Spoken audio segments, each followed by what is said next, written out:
this is not fiction. What you're about to hear is a true story. A day witnessed by hundreds, recorded in detail, and remembered as one of the darkest moments in marine park history. The sun blazed over SeaWorld Orlando, turning the surface of the pool into a sheet of glittering blue. Families filled the stands, children laughing, cameras ready. On the platform stood Dawn Brancheau, a veteran trainer with over 15 years of experience, and beside her, Tilikum, the largest orca in captivity, a 12,000-pound predator cloaked in black and white beauty. To the audience, it was a moment of wonder, the perfect bond between human and wild. But beneath that calm surface, something was shifting. In a single, shocking moment, the joy of the show would collapse into chaos. Whistles would pierce the air, the water would erupt, and the truth about these apex predators would be laid bare for the world to see. This is the real account of that day, and once you hear it, you will never look at marine shows the same way again. You're watching W Wildlife Documentary. Subscribe now and stay until the end, because this story is as real as it is unforgettable. Florida sunlight poured down in waves of gold, bouncing off the glassy surface of SeaWorld Orlando's main pool. The air was alive with the scent of salt water and popcorn, the mingled chorus of children's laughter, and the distant cry of seabirds drifting above. It was February 24th, 2010. Just another perfect day in the park's calendar of endless shows. Families filed into the Dine with Shamu Stadium, trays of food in hand, their chatter blending into the upbeat music playing over the speakers. Cameras were poised, eager to capture moments they believed would be nothing but joy. At the heart of the stage stood Dawn Brancheau, the park's star trainer. At 40 years old, she carried herself with a calm grace that only years of discipline could bring. Her wetsuit shimmered under the midday sun, droplets of water clinging to her like tiny crystals from the last performance. To the audience, she was the perfect image of confidence, a woman who could bridge the world between human and wild. Her partner for the afternoon was Tilikum, a towering presence beneath the surface. Weighing over 12,000 pounds, he was the largest orca in captivity, a creature of immense beauty and undeniable power. He circled slowly in the turquoise water, his dorsal fin cutting the surface like the blade of a ship. Dawn knelt at the pool's edge, her hand trailing in the water as Tilikum surfaced, his breath erupting in a misty plume.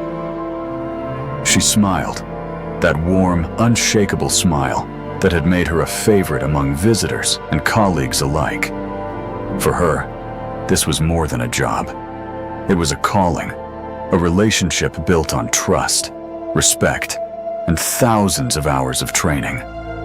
The stadium swelled with applause as Tilikum obeyed her first cue, sending a curtain of water over the front rows. It was all so perfect, so ordinary in its spectacle. No one could have guessed that beneath that glistening surface, the story of the day would twist into something unthinkable, a performance that would never reach its curtain call. The water rippled like liquid glass as Dawn gave a subtle hand signal. Beneath her, Tilikum shifted course, his massive body gliding upward in a slow, deliberate arc. The crowd erupted when he broke the surface, his sheer size dwarfing the woman beside him. Droplets rained down like glitter under the Florida sun. To the untrained eye, it was magic, a flawless partnership between human and predator. But those who had spent years around orcas knew there was always a line, invisible yet ever present, between trust and instinct. Dawn had built her career walking that line. She leaned forward, touching Tilikum's rostrum with the ease of someone who knew his every breath. He responded with a deep exhale, mist clouding the air, then slid back beneath the surface. His black and white form moved with impossible grace for something so immense, a living paradox of beauty and danger. "Good boy," Dawn murmured, though the crowd couldn't hear it. This was their private language. Subtle cues, brief glances, the kind of connection forged only after years of repetition and mutual reliance. But even in moments like this, she never forgot what he was. He was not a pet. He was not tame. He was the ocean's power contained in flesh and bone, with a mind that remembered, calculated, and decided on its own terms. As the show continued, Dawn guided Tilikum through a series of maneuvers. Tail slaps that sent waves crashing over the front rows, spy hops where he rose vertically to eye the audience, breaches that drew gasps and camera flashes. The atmosphere was electric. Every cue answered, every trick perfect. Still, a few seasoned trainers watching from the side noticed something different. Tilikum's circles were tighter, his movements a shade too abrupt. Nothing alarming yet, just different. But the crowd saw only wonder. And why wouldn't they? From their seats, it was the dream, the fantasy of harmony between man and beast. No one could feel the subtle shift beneath the surface, the change in the water's rhythm. No one but Dawn. Stay with me, because this perfect image is about to fracture. What happens next will not only change the lives of everyone in that stadium, it will change the way we see these magnificent predators forever.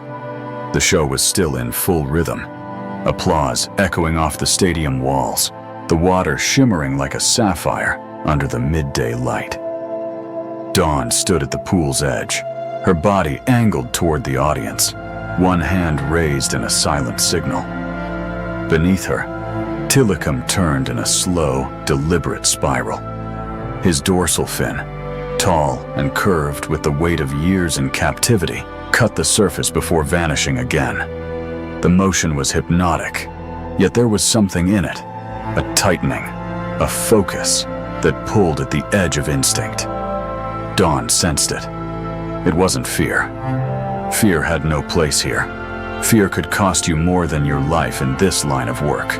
It was awareness, the sharpened sense that the space between them had grown different. She'd felt it before with other whales, an energy shift, like the subtle pressure drop before a storm. She crouched, offering Tilikum a visual cue. The Orca responded, but the movement was slower, heavier, his great head lifting higher than usual.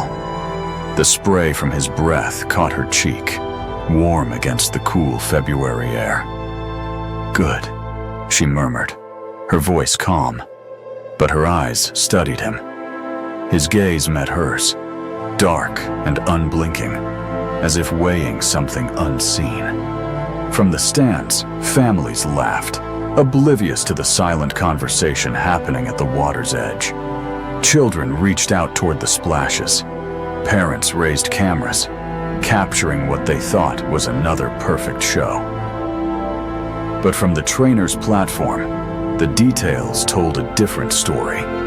The way Tilikum's body lingered close to the edge, the quick flick of his tail before settling, the slight delay in responding to cues he normally executed with ease. A fellow trainer at the side pool shifted uneasily, exchanging a glance with another. They'd seen these patterns before, subtle deviations, almost invisible to anyone but those who lived their lives reading the language of orcas. Dawn pressed forward with the routine, not because she ignored the signs, but because she believed in their bond. 15 years of trust didn't vanish over a change in mood. She offered another signal, and Tilikum responded with a shallow dive, resurfacing directly in front of her. For a moment, they locked eyes again. The world beyond the pool faded. The crowd, the noise, the sunshine. It was just her and him. In that fragile space, she thought she could feel the weight of his thoughts, the current of his intent. She smiled, steady, practiced, but inside, she couldn't shake the whisper in her mind. Something was shifting beneath the surface, and in less than a minute, that whisper would become a scream. The audience cheered as Dawn took her final position at the pool's edge, lowering herself so her boots brushed the surface. Tilikum floated before her, motionless but for the slow rise and fall of his breath. The sunlight glinted off his wet skin, every curve of black and white defined like a sculpture carved from the sea itself. Dawn extended her hand, a familiar gesture, a cue they had performed hundreds of times. Tilikum moved closer, his rostrum breaking the surface. She smiled, leaning just enough to brush her hand against him. And then it happened. The shift from stillness to violence was instant. No warning, no gradual build. In a single, explosive motion, Tilikum surged upward, his massive jaws clamping onto her arm and wetsuit. The water detonated around them in a spray of foam as the Orca twisted, dragging her in one unstoppable pull into the deep. Gasps and screams erupted from the stands. At first, some still thought it was part of the performance, a daring dive, an underwater trick. But the sharp cries of the other trainers shattered that illusion. Whistles pierced the air, frantic hand signals cut through the chaos. But the black and white giant was already gone beneath the surface, Dawn with him. Underwater, the scene was a blur of bubbles and force. Dawn fought to twist free, but his grip was unyielding. Her lungs burned as he propelled her deeper, the light above shrinking, distorting. She kicked hard, straining for the surface, but each rise was met with another powerful drag down. On the platform, trainers rushed with nets, poles, and emergency lines. The water churned violently, the smooth rhythm of the show replaced by erratic, thunderous splashes. Seconds stretched into an eternity. Then Tilikum surfaced again, but only his head and part of his body. Dawn was nowhere in sight. Murmurs swept through the stands, the horror settling in as realization struck. "Clear the area! Move back!" a trainer's voice shouted, but panic had already rippled through the crowd. Parents clutched their children, some stumbling toward the exits, others frozen, eyes locked on the boiling water. Beneath that restless surface, a battle raged. One woman's desperate fight against the raw force of a predator older than memory, and a creature's refusal to release what it had claimed. This was no longer a show. This was survival, and it was far from over. Stay with me, because what happens in the next moments will leave the stadium in stunned silence and change the history of SeaWorld forever. You don't want to miss what comes next. The instant Dawn's body broke the surface, the world narrowed to cold, crushing water and the relentless grip of Tilikum's jaws. He drove her down with the force of a collapsing wave, each movement deliberate, fueled by strength no human could match. Light fractured above, shrinking into a pale, unreachable disk. Her wetsuit clung tighter as the pressure deepened, the roar of the crowd fading into the muffled, distorted silence of the deep. She twisted, kicking hard, but every motion met the resistance of raw muscle and instinct, honed over decades in the wild. Her hand reached for the safety release strap at her waist, but Tilikum shifted, twisting her sideways. The sudden torque ripped through her shoulder, sending a flare of pain that stole precious oxygen from her lungs. She fought to focus. Every diver's instinct screamed at her. "Don't panic!" yet the air in her chest was thinning, her heartbeat pounding in her ears louder than the water itself. For a heartbeat, Tilikum loosened his hold, just enough for her to break toward the surface. She clawed upward, the sunlight swelling larger, warmer, closer. Her lips parted, desperate for air. But before she could breach, a shadow swept from below. His tail flared, his body curved, and in an instant, she was wrenched downward again. The world spun, green, blue, black, a whirlpool of light and motion. On the surface, trainers shouted commands, their whistles shrill and useless. Nets slapped into the water, poles extended, but each attempt failed to close the gap between human hands and the predator's sheer mass. Dawn's limbs grew heavy, her vision blurred, edges darkening. Still, she kicked, fought, refused to surrender. The bond she had built over 15 years was not gone. She clung to the hope it could still reach him, still break through the haze of whatever had ignited this fury. But Tilikum's eyes, dark and ancient, showed no recognition now. Only the steady, cold focus of an apex hunter. Her lungs screamed. Her body begged her to breathe, to inhale, even if it meant taking in the sea.